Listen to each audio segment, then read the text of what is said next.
Hello, welcome everyone to the 34th session of Current Affairs 2020 Economy and Banking Concepts.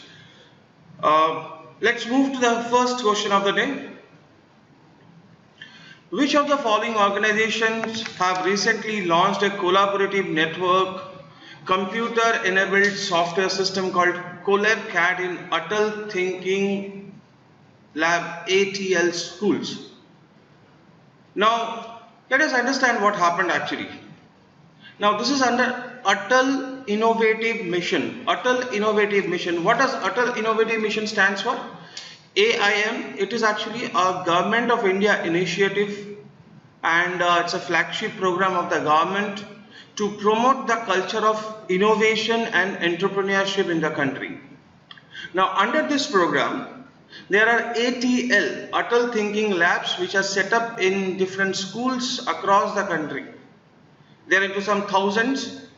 Now, answer for this question, if you see, the answer for this question is A. That means Atal Innovation Mission, Niti Aayog and National Informatics Center, NIC, they together introduced CollabCAD software in ATL. Now, what is this CollabCAD software? It's a some 2D and 3D modeling and designing software. It's something like AutoCAD for visualizing those 3D dimensions and 2D dimensions. And these are implemented, or this can be accessed from 5,000 schools across the country where Atal Thinking Labs are located. And if we look at Niti Aayog, the chairman of Niti Aayog, as we know that Prime Minister Mr. Narendra Modi is the chairman of Niti Aayog. Vice chairman is Rajiv Kumar, and CEO of Niti Aayog is Amitabh Kant. Let me repeat once again. Chairman of Niti Aayog is the Prime Minister. Vice Chairman Mr. Rajiv Kumar, and CEO is Amitabh Kant, K-A-N-T, Amitabh Kant, K-A-N-T-H, Amitabh Kant. Okay, NIC, National Informatics Center, it is the, you can say, the software wing of the Government of India, Information Technology wing of Government of India. The headquarters is in Delhi, and the DG, Director General of NIC, is Neeta Verma. Director General of NIC is Neeta Verma.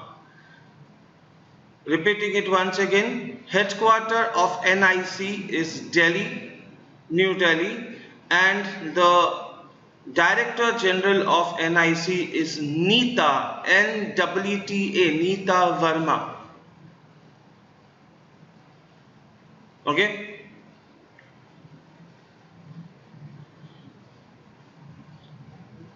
CSIR stands for Council for Scientific and Industrial Research. CSIR stands for Council for Scientific and Industrial Research, and the president, that is president for CSIR, is Prime Minister Narendra Modi.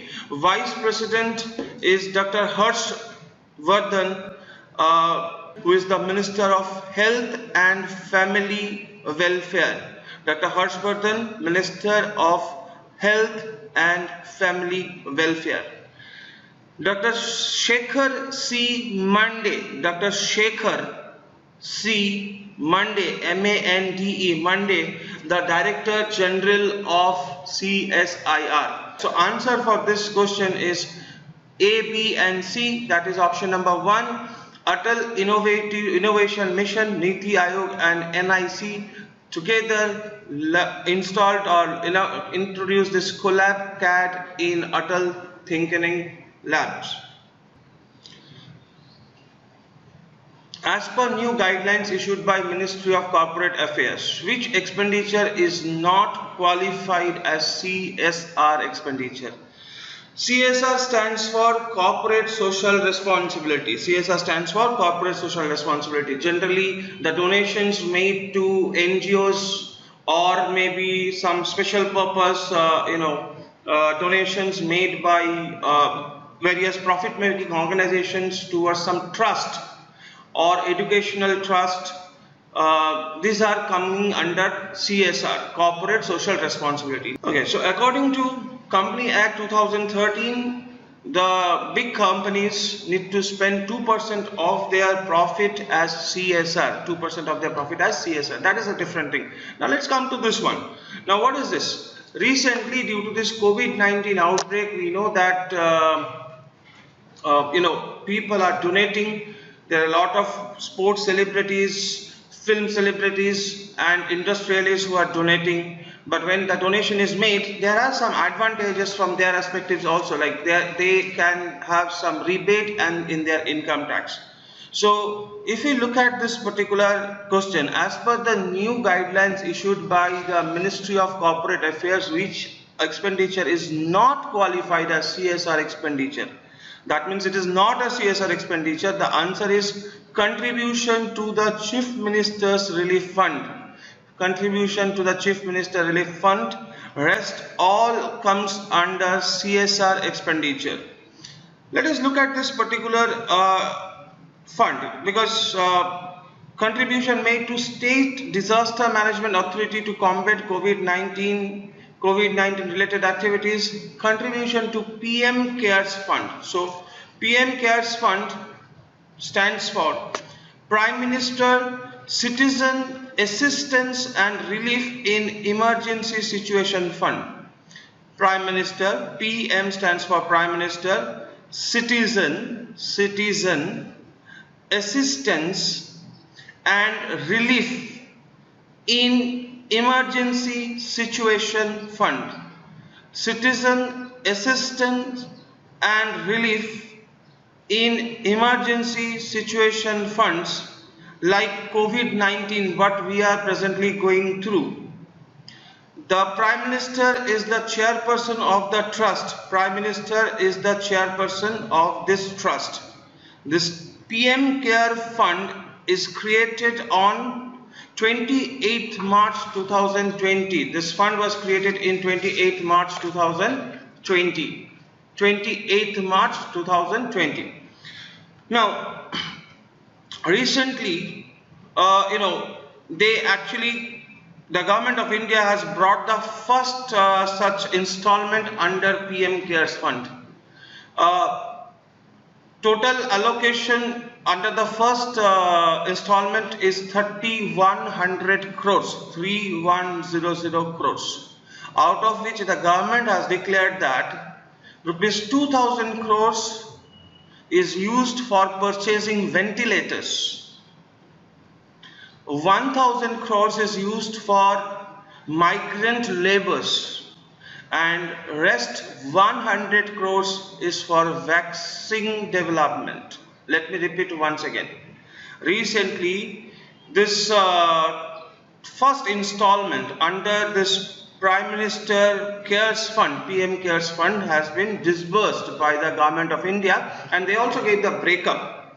So the total amount which has been spent or which is spent under the first installment of PM CARES Fund is 3100 crores, 3100 crores. Out of this, 2000 crores is used for purchasing ventilators, and another 1000 crores is used for migrant laborers, and 100 crores for development of vaccine, COVID vaccine. So let's move to the next question. Due to coronavirus outbreak, the Federal Reserve drops its benchmark interest rate to 0. In this connection, which of the following statements are true? The Federal Bank is a central banking system of United States. Jerome Powell is the current chairman of Federal Reserve. The headquarters of Federal Reserve is located in Washington, D.C. The new Fed rate is targeted at 0% to 0.25%, all of this. Now, please understand, what is this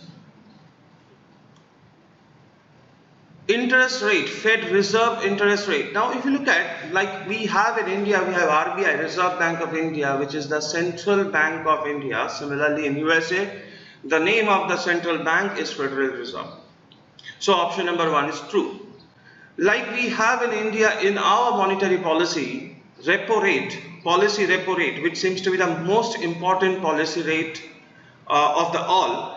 Similarly, in USA also we have this benchmark interest rate. Now, as you know that recently RBI reduced it to 4.4%, the present repo rate in India. That means the rate of interest at which a commercial bank borrows fund from RBI. USA has dropped that rate of interest to 0. Actually, it has got a range. It has got a range from 0 to 0.25%. And Jerome Powell is the current chairman of Federal Reserve. That is also correct. And the headquarters of Federal Reserve is located in Washington, D.C. All 4 are correct. So answer should be all of this. Let us move to the next question.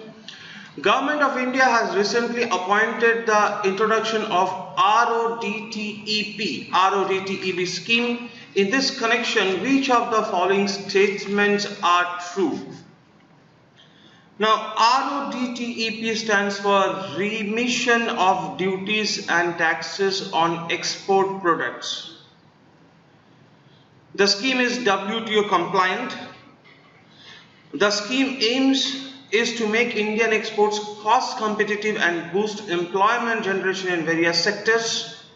The scheme will replace merchandise export from India scheme, MEES scheme. Now, if you look at this MEES scheme, this is the existing scheme. At present, the scheme which is going on is MEES. Under this scheme, what happens? The exporters generally get some input credit. That means they are reimbursed of GSTs which they generally pay. However, there are some other taxes which are not reimbursed. For example, VAT, excise duty, or maybe state taxes, these are not reimbursed. This is one issue with the existing plan. There are some GST type of taxes, indirect taxes, which are reimbursed or given as an input credit, whereas some state taxes are not reimbursed. That is one issue. Second issue is WTO also raised in World Trade Organization also raised a complaint, or they have issued a concern that this scheme MEIS is not compliant with their norms. However, this case is pending. The discussion is ongoing. India has, raised a voice against this demand, the claim of WTO. So that is pending. In the meantime, the Modi government, or the new government, has introduced this RODTEP in phased manner. That means gradually the commodities which are under this scheme will gradually move to this scheme. The main difference between these two is the new plan seems to be WTO compliant, and secondly, it is also going to reimburse those state taxes which were earlier not reimbursed under MEES scheme. Okay, so according to WTO, state taxes on power, oil, water, electricity, education, sex can be refunded in accordance to RODEP standards. That means which was not earlier taken care in MEIS scheme. Now state taxes like electricity tax, water tax, some of the VATs, like if you look at, as you know, most of the commodities today we buy are having GST. There is no VAT as of now. Secondly, there is no excise duty as well. So these two taxes, excise duty and VAT, are abolished and they have been subjugated in GST. They have been already absorbed within GST. However, let's look at some products like petroleum, petrol, diesel. When you go and buy petrol, diesel, there is no GST on those products. Please notice there is no GST on tobacco. There is no GST on alcohol for consumption. So what we pay there is actually, if you look at VAT and excise duty. For example, if you look at petrol, so in petrol there are two taxes are applicable. One, the excise duty of the central government, and the VAT implemented by the state government. Let me repeat once again. In petrol, on the base price, there are excise duty by the central government and VAT by state government, and this is one of the main reason the price of petrol varies from one state to another state.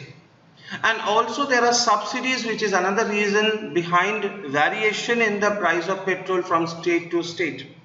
Like for example, the price of petrol in some eastern state or maybe the northeastern state is generally less than the price of petrol in some metropolitan cities like maybe Bangalore, Chennai or Mumbai.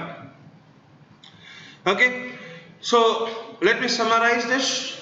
Government of India has recently approved the introduction of RODTEP scheme. The full form is correct. It is WTO compliant. That's absolutely correct.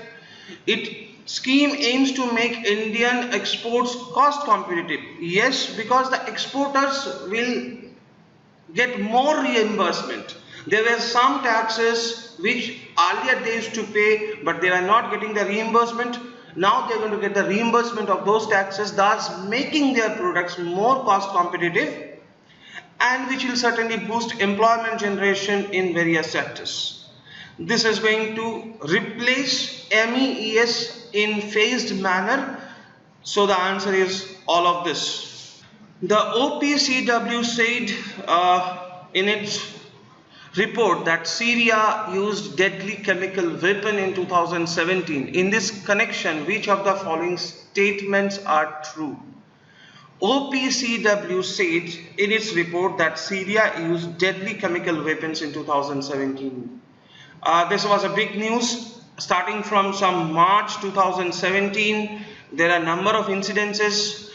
There is a number of reports came in newspaper that Syria has repeatedly used sarin gas and chlorine cylinders as a chemical weapon.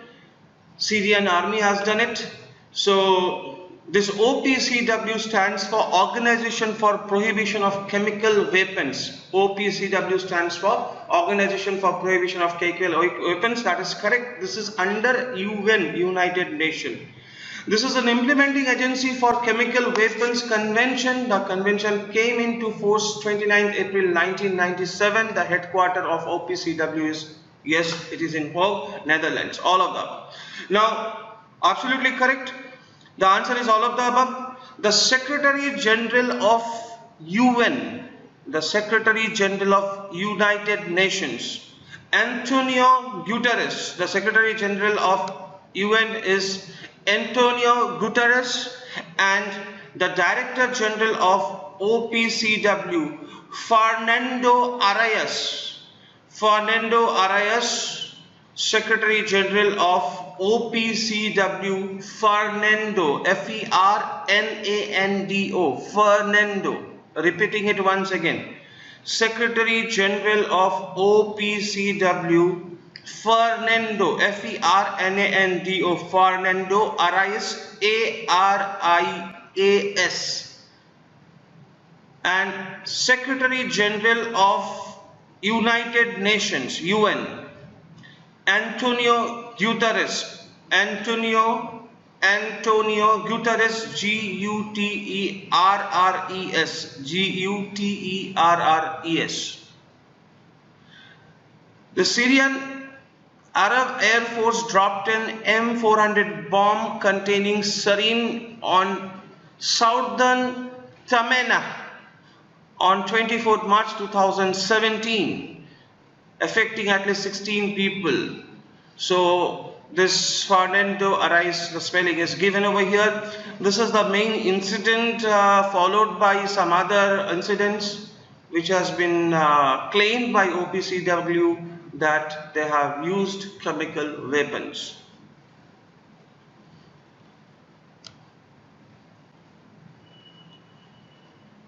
Alright, let's move to the next question. With which country has recently India signed a 1200 crore deal to buy missile suits for new VVIP planes for Indian Prime Minister and President?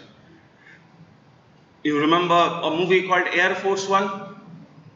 That was a movie based on the flight of the President of United Nations. Now we saw the kind of technology was there in the flight to protect the flight against any missile attack. So similar technology will be also used by the flights for Government of India's Prime Minister and the President. Now this 1200 crore deal has been signed with USA during the visit of Donald Trump in India to Ahmedabad and Delhi. This deal was signed with USA. So answer is option number 2. According to the Freedom in World 2020 report, India has been ranked dash in the free category. Now, this report is released by a USA-based body called Freedom House. It is a watchdog for democracy across the world, and according to this report, India's rating has been downgraded to 83rd position. So the list has been topped by Finland at the top position, and India's position is 83. Freedom in the world among the democracies, and the answer is 83rd is India's rank, and the first position is held by Finland. As per the recent amendment to the Foreign Direct Investment Policy on Civil Aviation, non-resident Indians, NRI, can own up to a equity in Air India under the automatic route. Now, FDI is like where a foreign individual can invest in Indian market, and there are FDI caps. That means up to what extent they can invest. For example, if you look at single brand and multi-brand retail. Single brand retails like Adidas, Nike, where the FDI cap is 100%. That means a foreign entity can invest up to 100% and set up the factory, set up their own manpower and perform business in our country. Whereas in multi-brand retail like Walmart, the cap is 49%. So there they cannot have majority of the stake. They have to partner with some Indian entity. Now when Government of India planned for this privatization of Air India, it has initially issued a notice that NRIs can own up to 49%. However, it has been recently changed to 100%. The NRI can own up to 100% equity in Air India under automatic route. Now, what is this automatic route and government route? So, for FDI, understand that there are two types of ways in which FDI can be made in India. One is automatic route. Automatic route means no prior approval is required. Without any prior approval from Government of India or RBI. On the other side, there is government route where prior approval is needed from the government or the concerned ministry.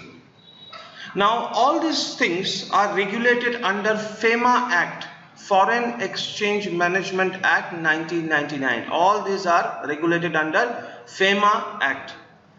And earlier, there was a single window for all the FDI through government route called FIPB, Foreign Investment Promotion Board. So FIPB was a single window for all FDI through government route. That means they used to come only to this body and apply for FDI, and then it used to get checked and assessed by that body. However, in 2017, May 2017, FIPB held their last meeting and it has been abolished. Now, the concerned minister or department, in consultation with DPIIT, concerned minister or the department in consultation with DPIIT under Ministry of Finance, decide whether this FDI should be allowed or not, or what should be the terms and conditions. So DPIIT stands for Department for Promotion of Industry and Internal Trade. Department for Promotion of Industry and Internal Trade. So this is now the important body for FDI in our country. So the answer for this question is 100%.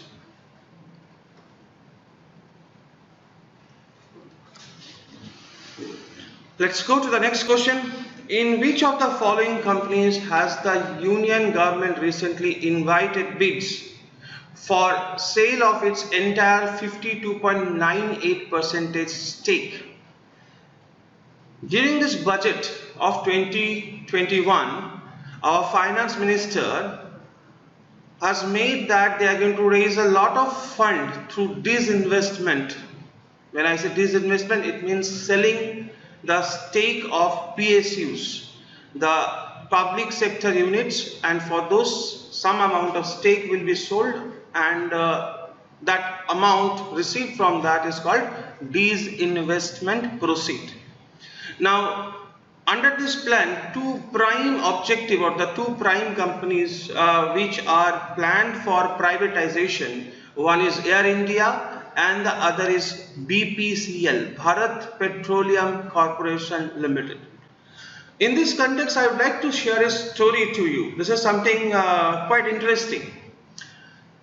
If you today go for servicing a bike and or car, and then you go to that bike point and tell him change the mobile of my bike. But if you look at, the actual term is not mobile, it is engine oil, which is a lubricant for the engine. Engine oil has to be changed. But yet we say the term called mobile. But in most of the cases we see the pouch or the container is of Castrol or maybe Servo or something else. But we are using a term called mobile, whereas Mobil, Exxon Mobil is a world-renowned oil company. So the term we are using a mobile, but actually we are putting, Castrol. So where from this mobile term has come up? Why we are saying mobile? Same thing happened in case of Xerox. When we make a Xerox, actually the word is photocopy, but we say please Xerox it. Even the shops are named as Xerox is done here. Now what is Xerox? Xerox is the name of a company based in USA. They are in fact the world's largest manufacturer of photocopiers. But if you look at the machines, what you generally see in the Xerox store is not of Xerox, they are of Canon or Sharp or Modi Xerox. This type of companies are there. So here lies the question. If I am using a machine of Canon or I am using a machine of maybe Modi Xerox, why don't I say, why don't you Canon it for me? Why don't you Sharp it for me? How come we say Xerox? Because we have not seen the Xerox machine. However, recently in some places there are big color Xerox machines are there. But if you look back, the Xerox word has been used by almost last 30-40 years. Now where does this thing lie?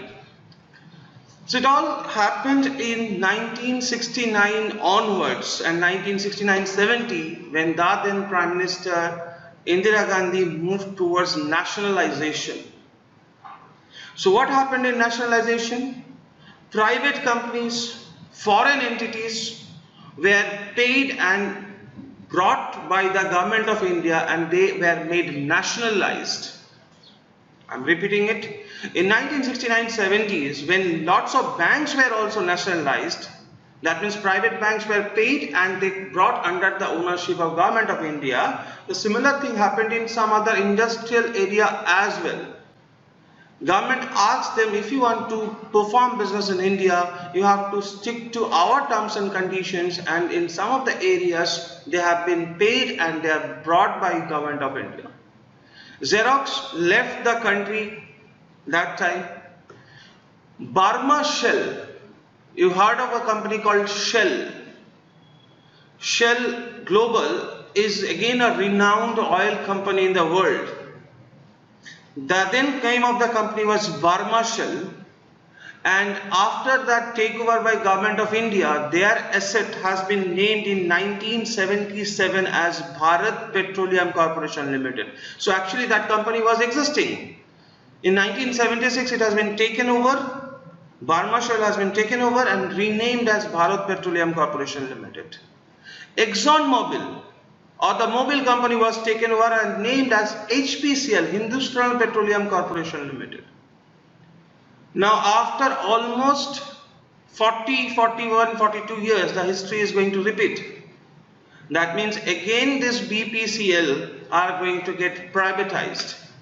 So answer for this question is, government of India is going to sell its entire stake of 52.98 and also pass on the management to the private party. That means it will be a privatization right. The answer is BPCL, Bharat Petroleum Corporation Limited. Remember, it is a Maharatna company. It is a Maharatna company. The PSUs which are under government of India are categorized in three categories: Maharatna, Maniratna and Miniratna. The PSUs under government of India are categorized into three groups. The bigger ones are called Maharatna, followed by Navratnas, and at the end we have Miniratnas. At present there are 10 Maharatna companies. The 5 which are there in the option, all are Maharatna companies. Among the top 10 Maharatna companies, GAIL, BPCL, ONGC, IOCL, Coal India Limited. These 5 are Maharatna companies, and rest are BHEL,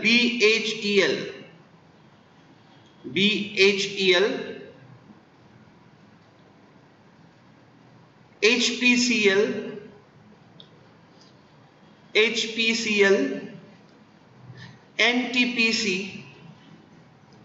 NTPC,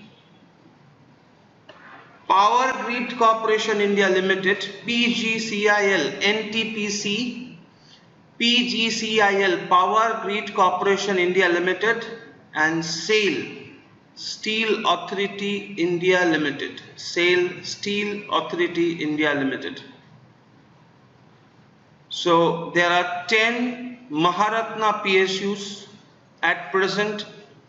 The 5 you can see in the option, all are Maharatna companies. In addition, we have HPCL, BHEL, NTPC, Power Grid Corporation India Limited, PGCIL, and SAIL, SAIL, Steel Authority India Limited.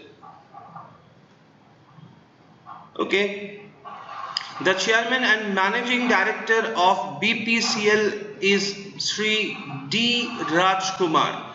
Chairman and managing director, MD of this is BPCL is Dr. D. Rajkumar. Dr. D. Rajkumar.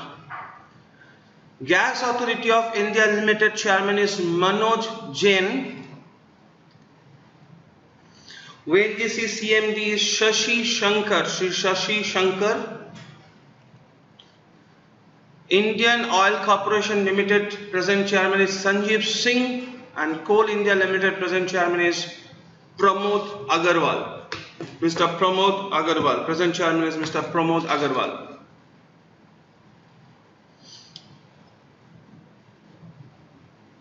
Alright. On the left side, you can see there's a body called DIPAM. This is a body under Ministry of Finance, which is Department of Investment and Public Asset Management. Department of Investment and Public Asset Management. DIPAM, who is responsible for this disinvestment process. So they have come up with a proposal. They have published this notice. DIPAM, Union government, yes, Union government, under Union government we have DIPAM, and DIPAM has come up with this notice that the government would like to sell 52.98% of its stake. So we have asked or invited bids, they have asked private parties to go for bidding into this operation. Alright, let's move to the next question. Santu Mukhopadhyay, who passed away recently, was associated with the dash film industry. Answer is Bengali. Santu Mukhopadhyay, who is a renowned Bengali artist in Bengali film industry, passed away recently. Which among the following nation was recently fined US dollar 10 million by World Athletics Council for doping scandals? World Athletic Council is the global watchdog for athletics, that means track and field events. And the answer for this question is Russia. Now, what happened? Actually, Russia was earlier fined and also, alarmed by WADA, W-A-D-A. WADA stands for World Anti-Doping Authority. WADA, W-A-D-A stands for World Anti-Doping Authority in 2015, and it was also cautioned that the athletes should prove that they are practicing in a doping environment, non-doping environment. Now further it has been proved that Russian athletes are practicing under this environment.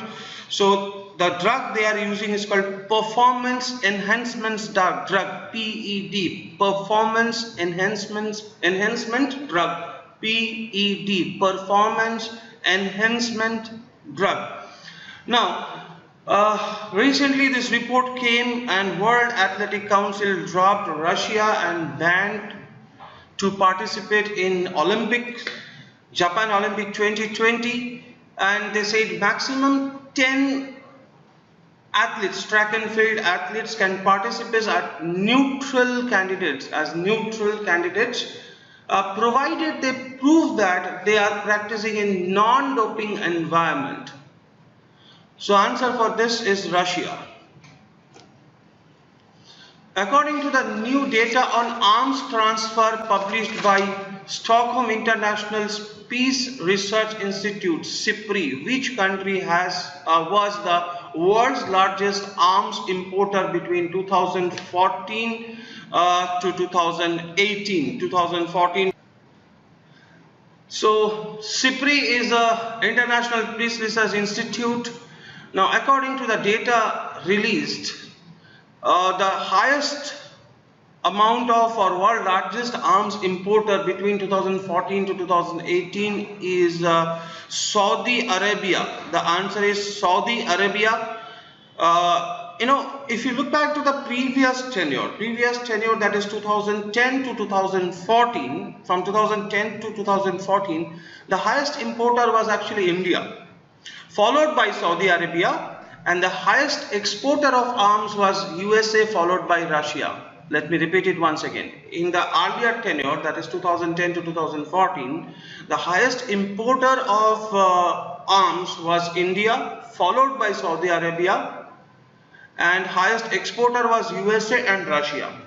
Whereas in the period of 2014 to 2018, the highest importer is Saudi Arabia. You can very easily understand the kind of disturbance in Middle East and the intervention of military by Saudi Arabia in Libya and Yemen actually pushed Saudi Arabia to import more and more arms, and India is now at the second position, but yet it is in the second position. So according to this list, Saudi Arabia was the highest importer, followed by India in the second position. USA is again the highest exporter. There's a huge increase in terms of percentage, whereas Russia, it is a decrease in terms of percentage export of arms. The central government approved the establishment of special window for funding stalled affordable and middle income household project. In this connection, which of the following statements are true? A special window for borrowing and capital infusion for the affordable and middle income housing projects, which has been stopped because of economic slowdown. So the answer is all of this. All these are correct. A fund for the purpose will be set up under category 2 alternate investment fund. Government would infuse 10,000 crores in the first phase. SBI Cap Venture Limited is the investment manager. The scheme aims to receive stalled projects. Answer is all of this, which is correct. The 5th Indian International Science Festival was organized in the IISF International Science Festival. The 5th one was organized in, answer is Kolkata. The theme for this 5th IISF was RISEN, R-I-S-E-N, RISEN, Research, Innovation and Science Empowering the Nation. Research, Innovation and Science Empowering the Nation. Okay.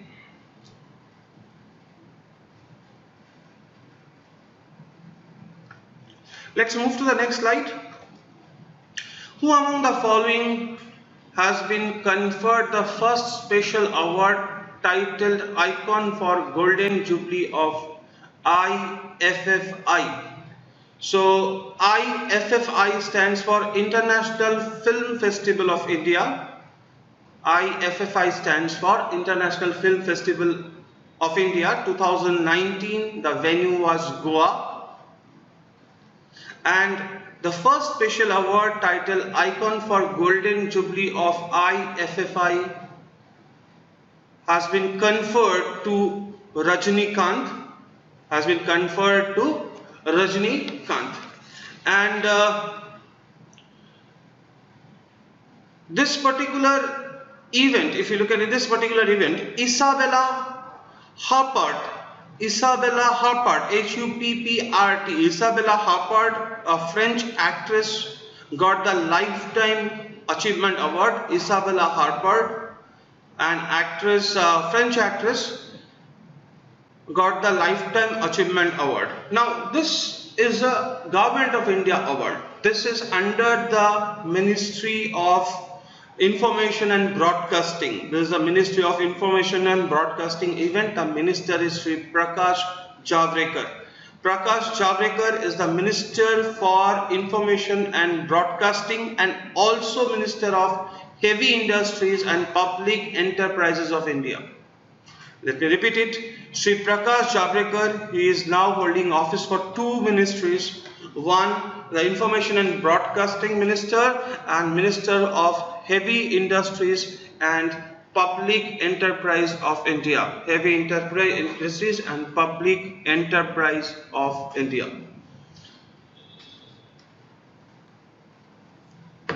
In which category has Professor Anand Pandian been selected to receive Infosys Prize 2019?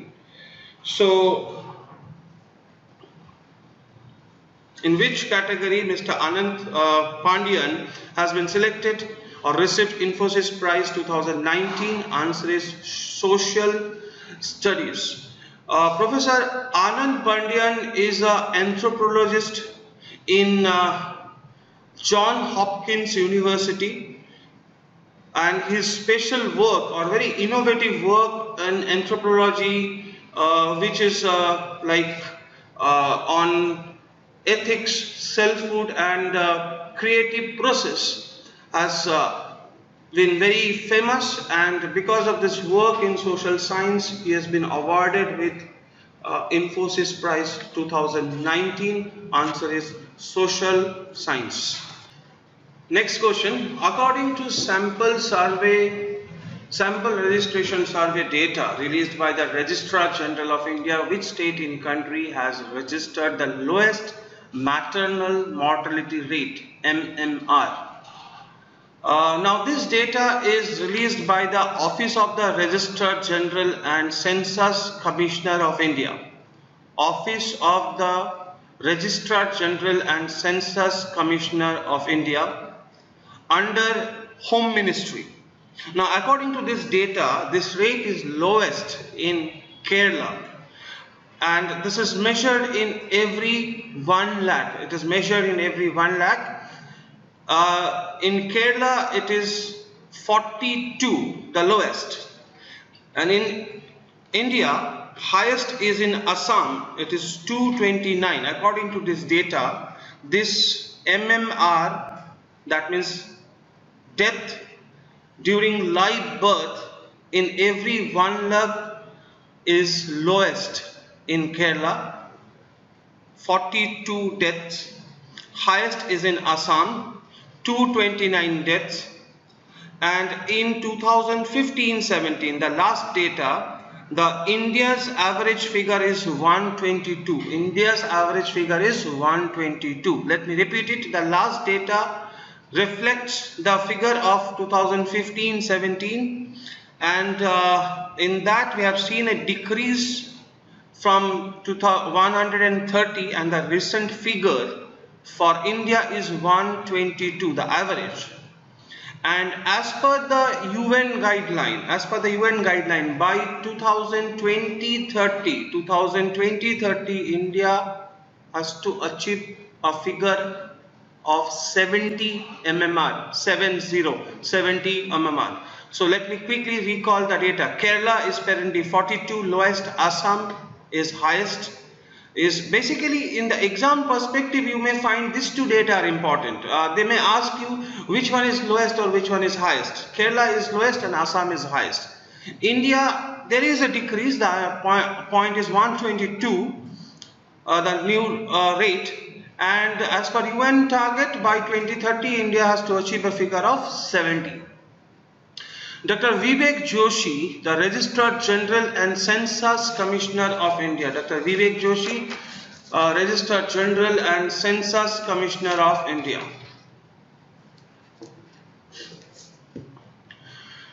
Okay, next question. Who is the author of India Becoming, a book about changing India? India Becoming is a book about changing India in the sense how the globalization and this economic growth and the entire change took place in the last 10-15 years in our country has impacted the people, the poor, the rich, how it has made an impact. This has been written by Akash Kapoor, an author and journalist based in USA, Akash Kapoor.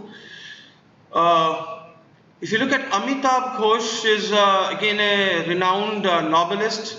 He is the recipient of 54th Gyanpith Award,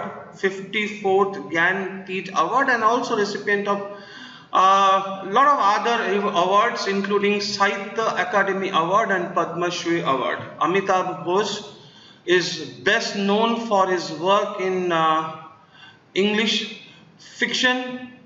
Some of his famous books are River of Smoke, The Glass Palace, Sea of Poppies. But let me summarize, let me come once again. Very important information. Amitabh Ghosh is a recipient of 54th Gyanpith Award and also Sahitya Academy Award and Padma Shri Award. Kiran Desai is an Indian author. The Inheritance of Loss, a famous book by Kiran Desai. The Inheritance of Loss. The Inheritance of Loss is a very famous book of Kiran Desai. The Inheritance of Loss, and also won 2006 Man Booker Prize. Kiran Desai won Man Booker Prize in 2006. Salman Rushdie is again a recipient of Booker Prize, a British Indian novelist. Midnight's Children, The Sanatic Verses are two of his famous books. Midnight's Children is the most famous book of Salman Rushdie, and V.S. Naipaul, a recipient of Booker Prize, and most importantly is the recipient of Nobel Prize for Literature in 2011. V.S. Naipaul is a recipient of Nobel Prize on Literature in 2011. His famous book is In a Free State, a House for Mr. Biswas. In a Free State, a House for Mr. Biswas are some of his famous books. The Reserve Bank of India has recently extended the Ombudsman scheme coverage to non-deposit taking, non-banking financial companies which have an asset size of dash or higher. Now, as we know, Banking Ombudsman is a body appointed by RBI. It's actually a higher official of RBI who are appointed by RBI for resolving the complaints related to banks.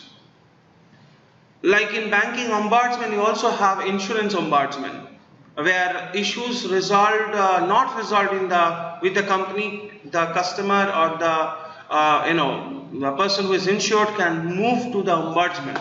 Similarly, in case of bank, a bank customer can, if this complaint is not resolved in the branch level, then he can move to the Banking Ombudsman. Now, recently, this Ombudsman scheme has been extended to NBFCs, non-banking financial and non-deposit taking. So, non-deposit taking NBFC means those who are into lending. So, if the lending norms are not right, if more interest are charged, if some undue charges are levied on the borrower, in that case, he can move to the Ombudsman. The answer is 100 crore asset size. NBFCs which have an asset size of minimum 100 crores. The answer is option number 4. Now for Banking Ombudsman, in the country we have 22 number of Banking Ombudsman centers. But as long as this is concerned, there are at present 4 Ombudsman centers. These are Chennai, Kolkata, Mumbai and Delhi. There are 4 Ombudsman centers for NBFCs: Chennai, Kolkata, Mumbai and Delhi. Deposit Insurance and Credit Guarantee Corporation of India Limited is available only for which of the following these 2 categories? Deposit Insurance and Credit Guarantee Corporation of India Limited is available for which of these categories of customers? Now, as we know, this DICGCIL is the insurer body. What does they insure? They insure our deposits in banks. Answer is option number 3. All bank customers having only savings account or bank customers with savings and term deposits in banks. Now, answer is bank customers with savings bank and term deposits in banks. In fact, all types of deposits in a bank are insured by Deposit Insurance and Credit Guarantee Corporation of India Limited. Now there are some recent changes in this and very important for bank exams perspective. Please understand one by one. Earlier they used to insure up to 1 lakh rupees. Now the insurance limit has gone up to 5 lakh rupees. That means my deposit up to 5 lakh rupees is insured under this scheme. Now second question, is it only the principal amount or the interest is also insured? Answer is both. Suppose in my account I have 4 lakh rupees and as a principal an accumulated interest of suppose 12,000 rupees. So in total, if I have 4 lakh 12,000 rupees, the entire amount is insured, which means if the bank gets insolvent, bank is not able to pay that debt, then this body is going to make sure that we get our fund, that 4,12,000 rupees we'll get. However, including both interest and principal, maximum 5 lakh rupees is insured. The second question many a times I come across, what happens if I put money in different accounts? The answer is, even though the total accumulated amount insured is 5 lakh rupees, that means suppose in State Bank of India, in one account I have some 7 lakh rupees, in another account I have some 3 lakh rupees, but in total only my 5 lakh rupees is insured. However, if my money is into different banks, they are insured differently. That means if I have some 4 lakh rupees put in State Bank of India and another 5 lakh rupees is put in ICICI Bank, both 4 lakh is also insured, 5 lakh is insured. And if both the banks are becoming insolvent, then I'll get back 4 lakh as well as 5 lakh rupees. Alright. So as long as single bank multiple accounts is concerned, the accumulated sum is 5 lakhs. But if the money is kept in separate banks, the insurance is also performed by separate banks. So they are separately insured. Alright. Now which all banks or the banks are insured under this scheme? In India, all commercial banks. I am repeating it, at present all commercial banks, including the branches of foreign banks in India, local area banks, regional rural banks, and at present all cooperative banks are also insured under this scheme. All cooperative banks. In nutshell, if I say, in fact all scheduled commercial banks are insured under Deposit Insurance and Credit Guarantee Corporation of India Limited. If it's a non-scheduled bank, then it is not insured. Also remember, primary cooperative societies.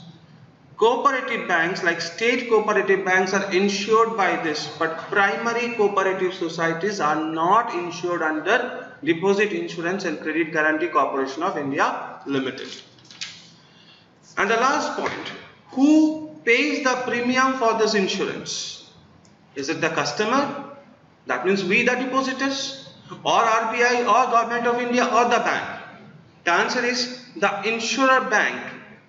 The bank where the deposit is made, they are going to pay the premium or the cost. They are going to bear the cost of insurance. Alright.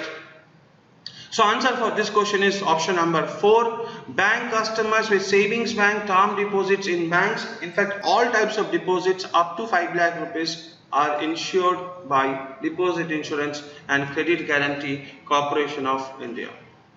Let us move to the next question. National Good Governance Day is observed on. National Good Governance Day is observed on. Answer is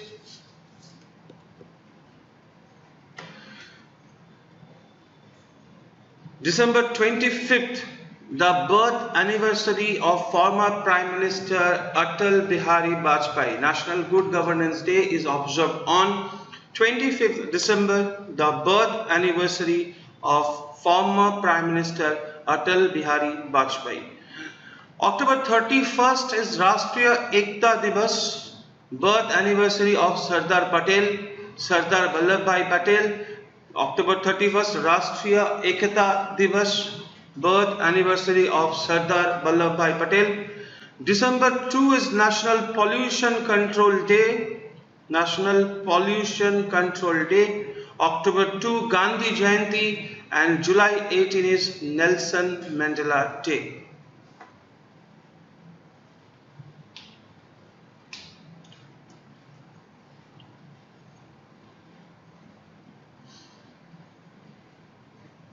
Alright, let's move on. Khayal Aapka is the tagline of. Now, in bank exams, if you go back some 5-6 years ago, this used to be one of the most common questions. Almost every exam used to have one question on tagline or maybe the chairman or CMD. However, the pattern has changed, but yes, this is still important, and you may encounter this type of questions,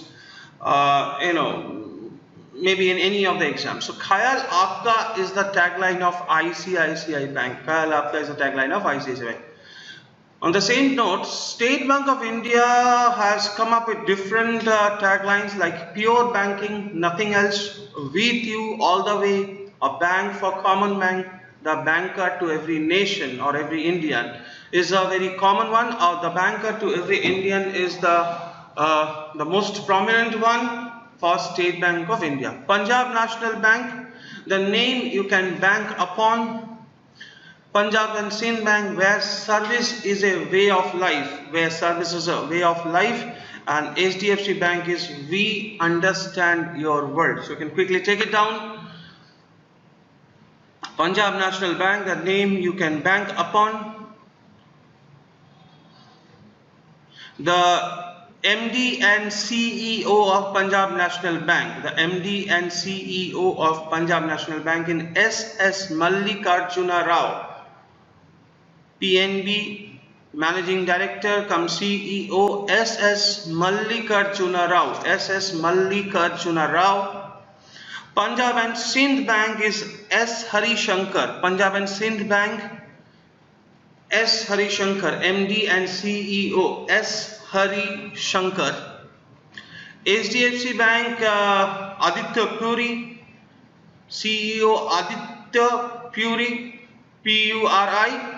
And ICICI Bank CEO is Sandeep Bakshi. ICICI Bank CEO is Sandeep Bakshi. ICICI Bank CEO is Mr. Sandeep Bakshi. A small farmer, in terms of size of the land he cultivates, either as an owner or tenant or a sharecropper, is someone with 1 hectare and up to 2 hectares. 1 hectare and up to 2 hectares. This is a small farmer. Below it we have marginal farmer, and so 1 hectare and up to 2 hectares.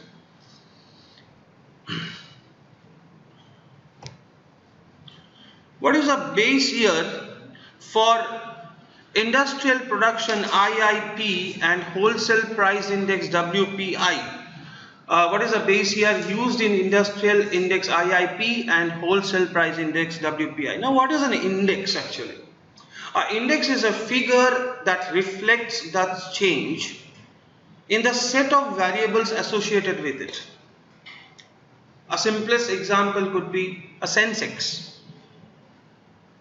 Bombay Stock Exchange has a share price index which is known as Sensex. So it indicates that as a whole how the top 30 shares of Bombay Stock Exchange is changing. So it is a aggregate price or an indicative price of a set of shares.